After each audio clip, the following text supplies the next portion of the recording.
You're listening to Tarazi Tuesdays with the Bible as Literature.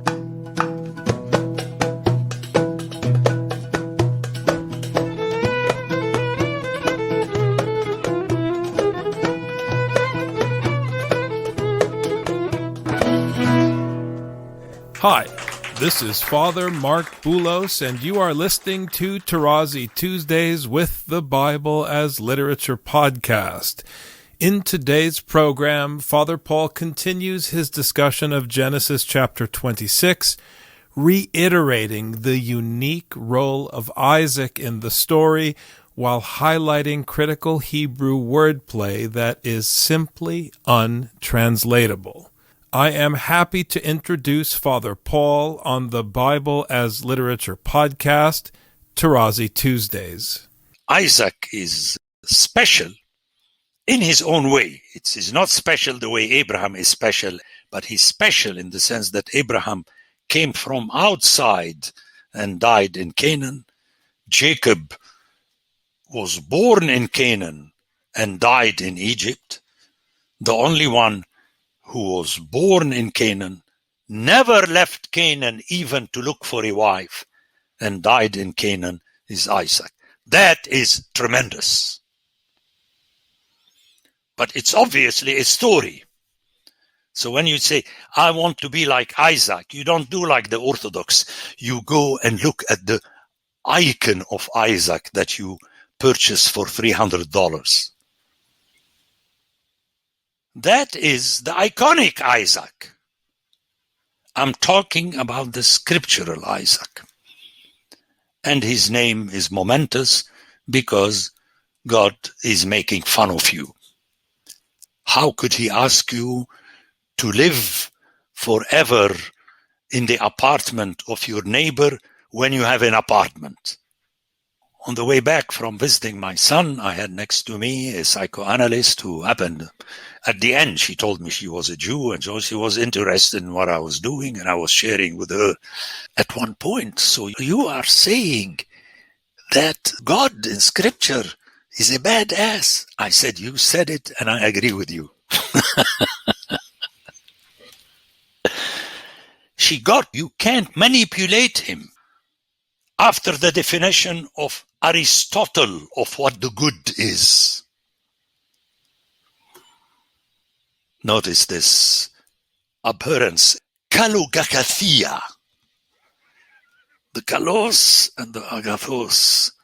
You have to be good and beautiful at the same time. Exactly as our icons are.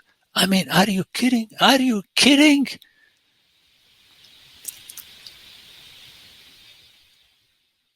And it's an article of faith in Orthodoxy. You're talking about yourself, about Venus, when the sculptor realized that he should not make the arms because she would not be as perfect as she would like. Talk about these examples to those Greek friends of yours.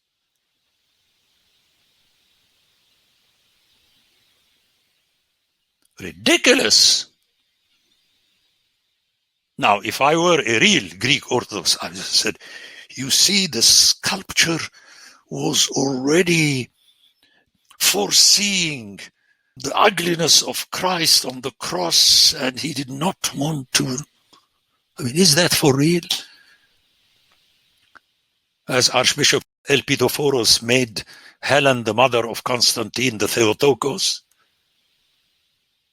Friends, please.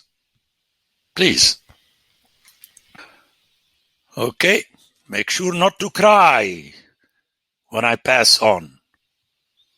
Cry after I pass on. Because you're not going to hear these things. And you're going to fall into kalogakathia. No, that's not what the text is saying. And this is one of the harshest chapters.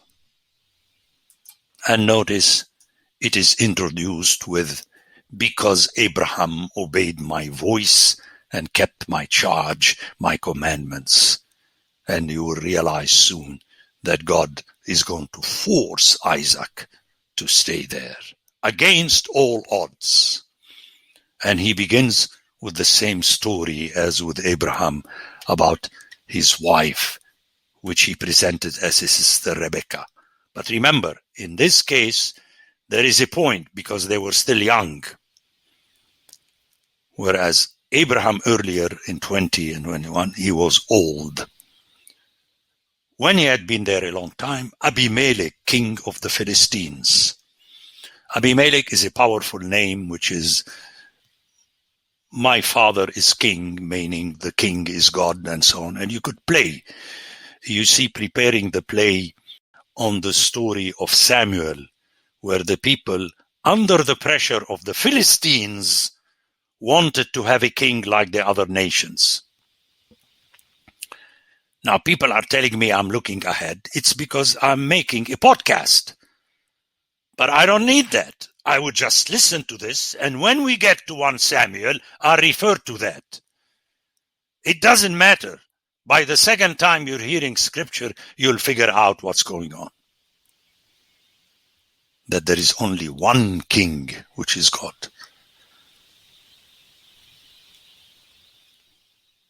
And notice the play here. And so Isaac,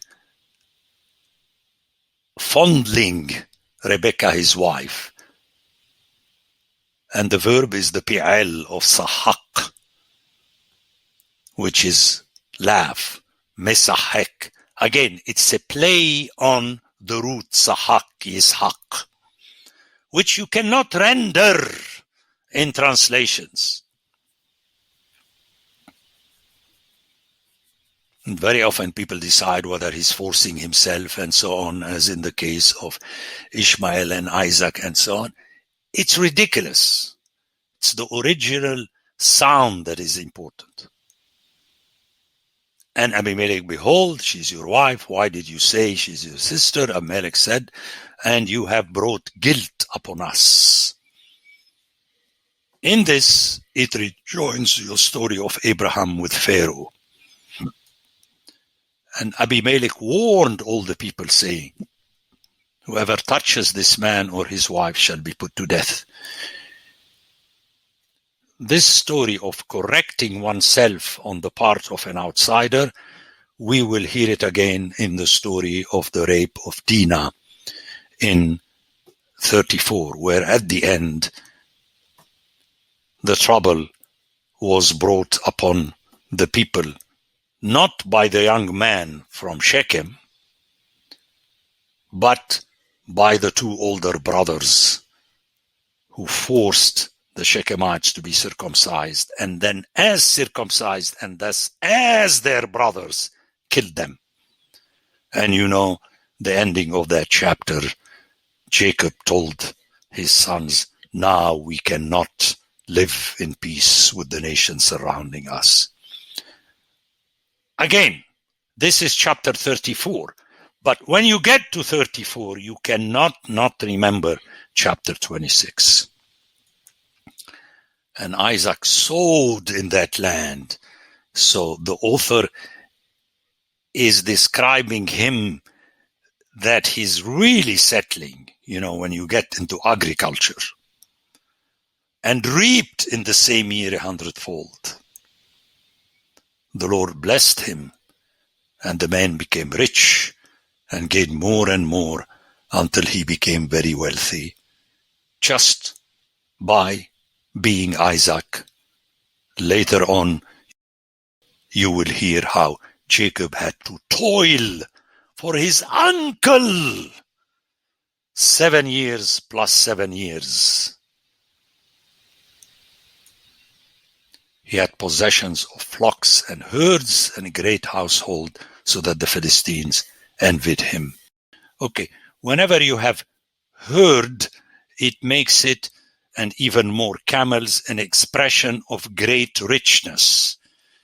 I mean, you should not take it literally, and thus he was not a shepherd and so on, because later at the end of Genesis, you hear that our fathers were shepherds and we are shepherds. The stress is on that. So herds and camels is the expression of ultimate richness, which do exist in the wilderness, but this is not ultimately shepherdism, the flock. Now the Philistines had stopped and filled the earth all the wells which his father's servants has dug in the days of Abraham his father. Wells are very important. It's like the oases and so on. If you stop them, then you cannot have water. You cannot live. Okay. Remember the well of Jacob, which is picked up in John chapter 4 and so on.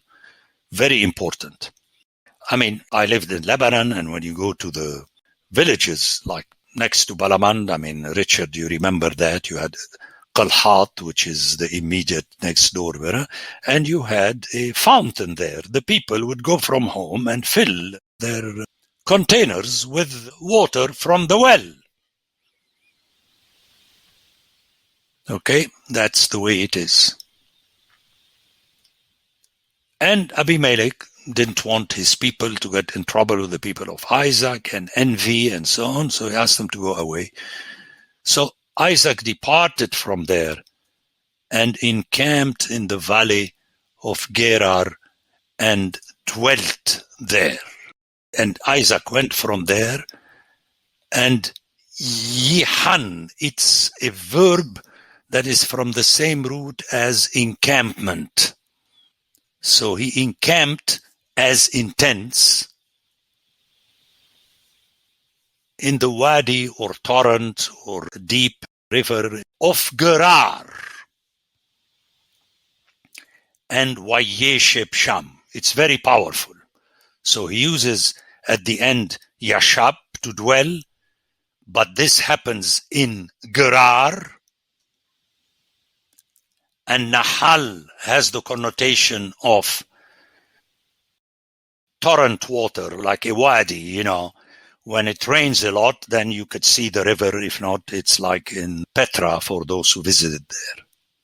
So the combination, again, in the original is very powerful. That it's in Gerar, the water ultimately is expressed not through a well, but through a Nahal, which means it's a water when it rains, given by God, and he dwelt there. Very rich words. I did my best to use the Hebrew to understand the play that is practically impossible to render, because when you hear it in English, you think that, it's the U.S. cavalry that is encamping in Nebraska and they settled there, and John Wayne. And so, no, that's not the idea. The idea is that the author is reminding you that Isaac obeyed the command of God. And it is there that he dug wells that were stopped, besides the one that were stopped by the Philistines, Okay? That were dug in the days of Abraham, his father. Again, the connection. And the Philistine had stopped them after the death of Abraham, and he gave them the names which his father had given them. Okay? Notice the connection between the Lord's command to Abraham to do what he wants and the command to Isaac. It's the same.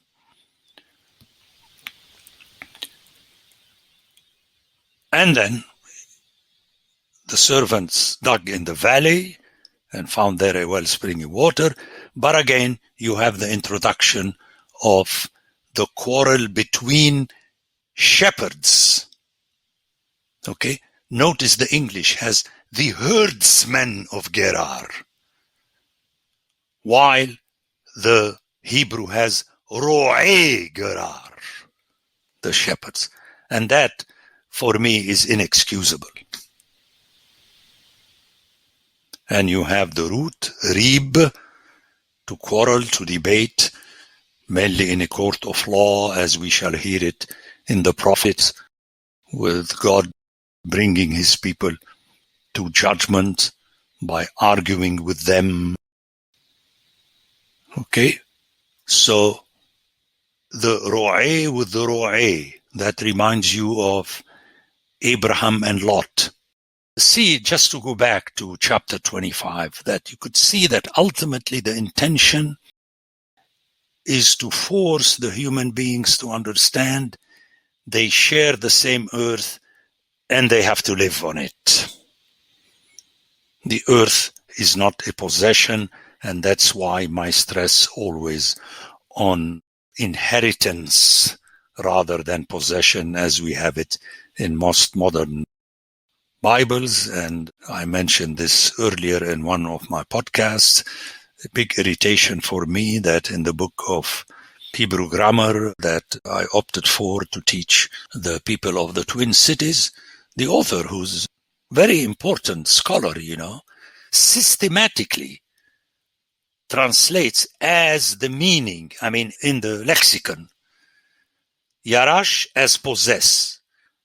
This is diabolic, because a North American student learning from this book will assume that Yarash means to possess, because that student don't know what Yarash is.